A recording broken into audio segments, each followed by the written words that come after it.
founder, Cedar Foundation, Lois Alter, said the report carefully investigated how corruption was affecting people with disabilities, including women and children in the Federal Capital Territory.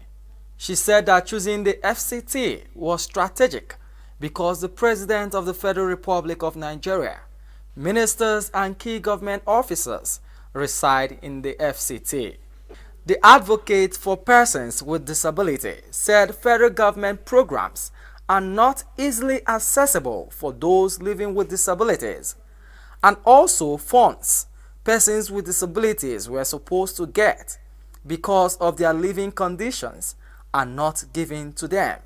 She pointed out that during El-Rufai's administration as Minister of FCT, hundreds of buses were rolled out and none of them were accessible to passengers with disabilities.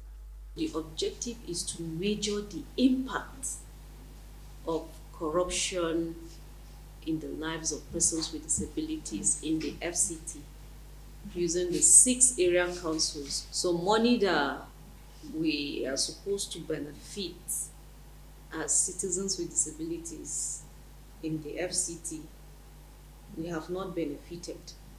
One of it was during the El-Rufai administration as the minister of the FCT.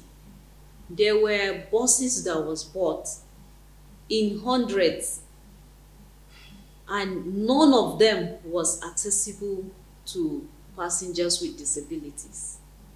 The founder of Cedar said that the nation's capital city was designed not to favor persons with disabilities, highlighting that roads built in the FCT do not have walkways for people with disabilities.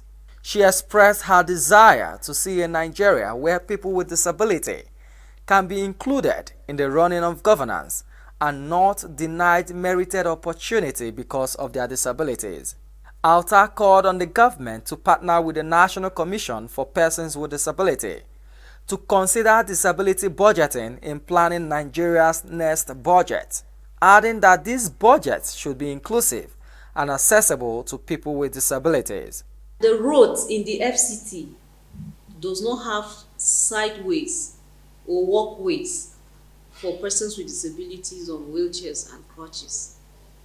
And when a blind person or a visually impaired person wants to cross the road, he cannot unless he has an assistant or an aide.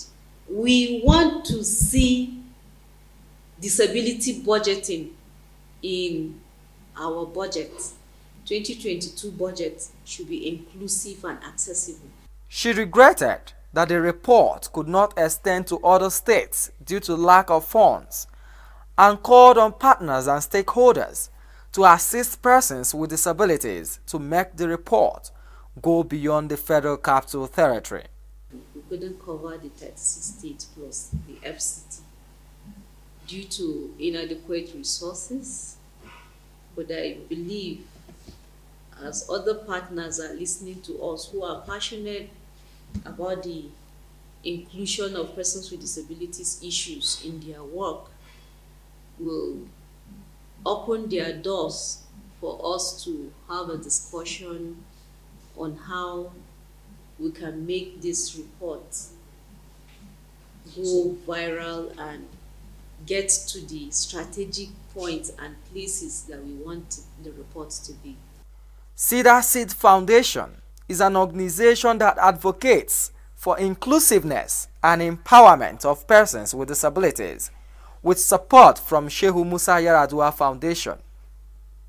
In Abuja, Marvelous Oboman for Signature TV.